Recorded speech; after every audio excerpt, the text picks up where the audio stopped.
Hi friends, இன்னைக்கு நம்ம சேனல்ல சத்துக்கள் நிறைந்த கீரை புதினா லச்சா ரொட்டி எப்படி செய்யறதுன்னு பார்க்க போறோம்.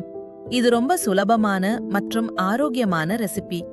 இந்த வீடியோ உங்களுக்கு பிடிச்சிருந்தா மறக்காம நம்ம சேனலை சப்ஸ்கிரைப் பண்ணுங்க. வாங்க வீடியோக்குள்ள போகலாம். தேவையான பொருட்கள். முதல்ல கீரை புதினா லச்சா ரொட்டிக்கு தேவையான பொருட்கள்: கோதுமை மாவு, ஃப்ரெஷ் கீரை, புதினா இலைகள், வெங்காயம், பச்சை மிளகாய், சோம்பு, பெருங்காயத்தூள், கருவேப்பிலை, கொத்தமல்லி, உப்பு மற்றும் எண்ணெய். அடுத்து தேங்காய் சட்னிக்கு தேவையான பொருட்கள்: தேங்காய் துருவல், பொட்டுக்கடலை, இஞ்சி, பூண்டு, பச்சை மிளகாய், கருவேப்பிலை மற்றும் உப்பு. செய்முறை விளக்கம். முதல்ல தேங்காய் சட்னி. தேங்காய், பொட்டுக்கடலை, இஞ்சி, பூண்டு, பச்சை மிளகாய், தழைகள் மற்றும் உப்பு சேர்த்து அரைச்சுக்கலாம்.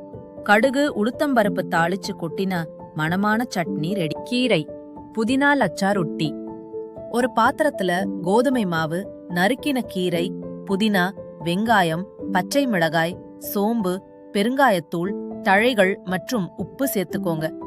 இதுல தண்ணிய சிறுக சிறுக ஊத்தி சப்பாத்தி மாதிரி கெட்டியாவும் இல்லாம தோசை மாவு மாதிரி தண்ணியாவும் இல்லாம சரியான ரொட்டி பதத்துல பிசைஞ்சுக்கோங்க.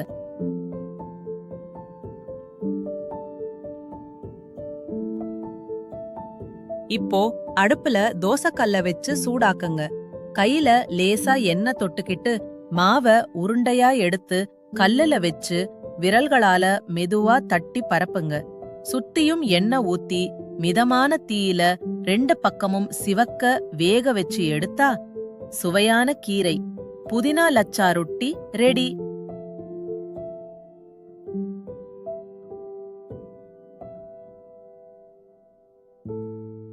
இப்போ நம்ம கையாலேயே தட்டி செஞ்ச சுவையான கீரை புதினா லச்சா ரொட்டி மற்றும் தேங்காய் சட்னி ரெண்டுமே தயார்.